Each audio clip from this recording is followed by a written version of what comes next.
I have a big head. Insecurities are just not that serious. They're not that serious, girl. There's always gonna be one or two things that we're like, well, this could be a little better. I think a part of life is learning how to accept that and how to live with that and then move on to bigger things. Is that clicking? Is that clicking? So let's start with physical insecurities. I have a huge head. I know it doesn't seem like that on camera, but I have a pretty big noggin. I can't really wear a lot of hats. Yeah, that's just how it is. I have a big head. Whenever I looked at pictures, the only thing I could notice was how freaking big my head was. But then, I don't know. I can't tell you when. I've sort of reached a point where I'm like, this is how I am, and what about it? You know, like, to be fair, it never really bothered me because face card, so I was low-key like, the bigger the better. I am sort of like that still. I mean, obviously in the beginning, copium, but copium eventually turns into acceptance. It just isn't that big of a deal. A molehill out of an anthill? What is it? Let me look that up. I was low-key making a mountain out of a molehill. On the other end of the spectrum, here's something that I'm insecure about that I'm actually actively working towards improving. I'm actually a little nervous to do this on camera, so please be nice to me. It's my hairline. Put that thing away. They're like children here. I have more thin hair around this end, so that's why when I put my hair up in a ponytail, I just don't really do that often because then it's like, pia, I'm balding. I've been applying castor oil to my hair 2 or 3 times a week before bed. That makes me feel a lot better, and I don't know if there's results yet, but I think knowing that I'm taking action honestly doubles down on knocking that off my insecurity list. Because it is a lot of hard work to have to put oil in your hair like 2 or 3 times a week, and it's like all sticky, and like if you decide not to shower the next day, it kind of ruins your plans because you have to shower. It just gets a little crazy. I think another big thing that sort of just came to me actually is severing that line between your confidence and things you're insecure about. I think once you've accepted, I'm always going to be insecure about something, you can remain a confident person regardless of whatever you're insecure about. Insecurity is just a part of life. It's not that serious. It's just a thing, like getting up for the day or going to bed or brushing your teeth. It's just a thing that you gotta do. You can be insecure about something, but you don't have to hate it. It's just something that you want to change. Now, I do want to broach on the topic of plastic surgery. I think that if you have something that is causing you so much distress that you feel that plastic surgery is the answer for you, you do you, girl. I have no right to speak on what you decide to do with your body, neither does anyone else.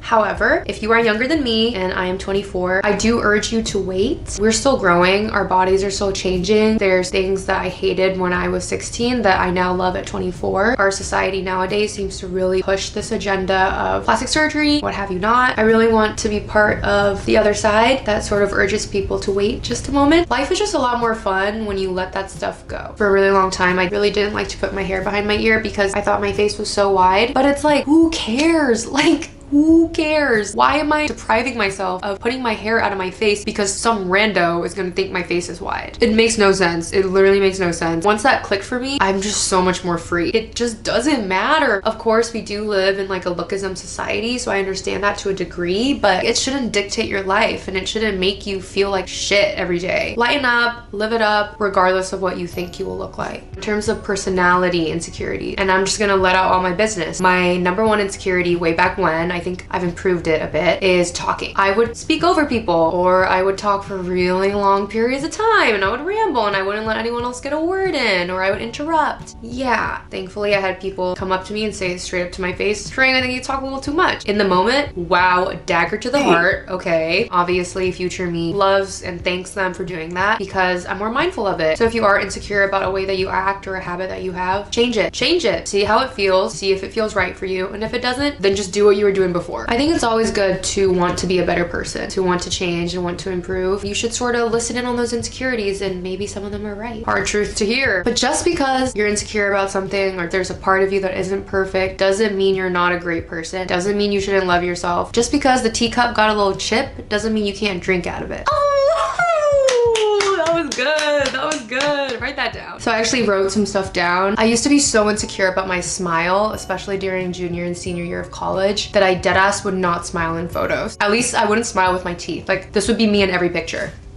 And then when I did catch myself slacking and a little tooth popped out, ooh, slid that right back in. Basically, this tooth shifted behind my front 2 teeth. It just looked really crooked. And at that point, I was sort of familiar with the journey of insecurity and that things can change and you can grow to love parts of yourself that you didn't like before. But it was starting to really get to me. I just wasn't liking my smile and I wanted to change it so bad. So I did. I got Invisalign and now I love to smile.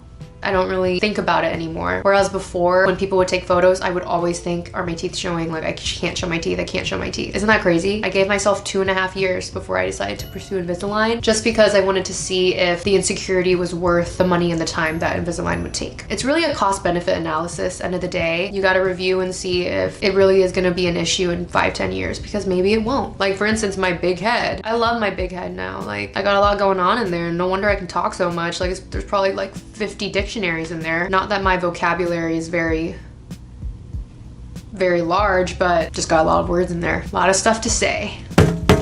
You're your own biggest fan and your own biggest critique. You gotta find a way for there to be equilibrium, or you're just gonna be miserable your whole life. And who wants to be miserable their whole life? Not me. This is my own personal opinion, but I love when people look different. I love when heads are different sizes. I love when arms and bodies are different sizes. I love when eyes are different shapes and in different locations on people's face. The width of people's noses differ. I love it. I love walking into a room and seeing different faces. You should see yourself as an addition to that. I think as long as you're putting in the effort to become the person that you want to be, to look the way that you want, and to act the way that you want, that effort alone speaks volumes. Over time, it'll accumulate. It'll drown out all the little chattering about whatever insecurity you have. It's just never that serious, girl. It's never that serious. You're a person at the end of the day. These little nitpicky things that you're thinking about, it just makes you miserable. If you're not acting on it, there's just no point to be thinking about it. Like turtles, for instance, like they low-key are raggedy. They just swim around all day, but they're happy. You know what I mean? Like their shells are all different. Some of them got half a shell chunk out of there from who knows what happened. Some of them got real wrinkly ass skin, but they're happy. They just sit on that log and they soak up the sun, and they're all next to each other and they're not saying a word, and they're happy. At least I assume so. So I think we can learn a thing or two from animals and just think a little less. Yes! All right, that's all I have for you today. I do feel like this video might have been a little bit of a mess. I have work in the morning. I'm really pushing it past my bedtime. Hopefully I conveyed what I wanted to convey in this video. This is something I've always wanted to talk about. It's only up from here. Hope this helped someone. I hope this gave you insight. I hope it helped you lighten up a bit. If not, I'll try to get you next time. As always, thank you guys so much for watching. I really appreciate it. Seriously, I really appreciate it. If you could give this video a little like,